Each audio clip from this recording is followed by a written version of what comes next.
Hi and welcome. Today let us know about the different investing options available in gold. We all know in India, gold is a traditional and time-tested investing option that has given consistent returns over a long time. For example, in the year 1964, 10 grams of gold costed around Rs 63 and 25 pice. At present, in the year 2023, the same 10 gram costs around 61,080 rupees as per the data available in Bank Bazaar website. Now, if we calculate the CAGR for the 60-year period, it will be around 12.13%. That's why gold has traditionally remained as an investing option as it has sustained inflation during the same period. The stock market and mutual fund return these days might make you think that 12% is something easy. But it's not that easy. Markets follow cycle and mean reversion and volatility would return and people will run back to fixed deposits when the time changes. I'm not saying that gold is the only good investment, but just that you can use it as a hedge or let it be part of your investment portfolio. So now, investing in gold, where do we start? Well, there are three ways to do that. The first option is physical gold. This is just buying physical gold from a jewelry like a necklace, chain, ring or a bangle for the purpose of occasion, function and wearing. Some people even buy gold coins to just save and invest. Physical gold is tangible. You can feel the gold. In case of emergency, you can pledge the gold and avail gold loans. The gold loan market in India is approximately 6 trillion rupees. That is 6 followed by 12 zeros. Let that sink in for a second. So the advantages of investing in a physical gold is that it's tangible. You can use for functions, celebrations, to wear as ornaments and jewelry. The second is that you can pledge your physical gold in any bank or an NBFC for ready cash up to 75% of your present gold value instantly. The disadvantages are that you have to safeguard your own gold. There is an option of someone stealing your physical gold, so the responsibility of safeguarding falls with you. Number 2, you don't get the full value in case of like designer jewelers when you buy. You lose a lost in wastage and exchange value is not similar to gold coins. How to buy? Well, you can buy them at your local jewelry shops. There is also an option to buy under gold schemes offered by various jewelers where you can put a fixed monthly amount like an SIP and purchase gold at a later day. Some jewelers even waive off wastage and making charges if purchased in this way. Number 2 is gold ETFs. In case of gold ETFs, you can buy gold in the form of an exchange traded funds, which is a mixture of mutual fund and stocks. ETFs are similar to mutual funds, just that they have a provision to be bought and sold on open market and there is no need of any allocation like mutual funds. So buying and selling can be done on the same day. Gold mutual funds simply hold gold ETFs, so at the end of the day they are mostly similar in nature.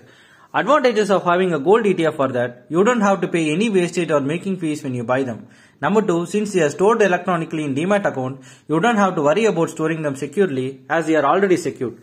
Number 3, liquidity is high in gold ETFs. You can buy and sell them electronically and instantly and have the exact value when you sell them. Disadvantages of having a gold ETF? Well, first point, it's not tangible. You can't feel them and wear them as ornaments or jewelry. Number 2, few brokers allow pledging of gold ETFs for money, but other than that, it loses the ability of physical gold to be pledged instantly for ready cash by almost any financial entity. Where to buy them? Well, you can buy gold ETFs through your regular stock brokers. You can buy and sell them the same day. You can also purchase gold mutual funds from AMCs where you can either buy lump sum or buy SIP. Number 3 is sovereign gold bonds. Sovereign gold bonds are issued by the Reserve Bank of India where you can purchase them from the RBI at specific window, usually for a week. You can purchase a minimum of 1 gram to a maximum of 4 kgs for an individual. The lock-in period is for 8 years and there is provision to pre-close after 5 years. The RBI pays you 2.5% interest yearly for your investment and you can redeem the sovereign gold bond at present market value of gold after 8 years. Advantages of having an SGB?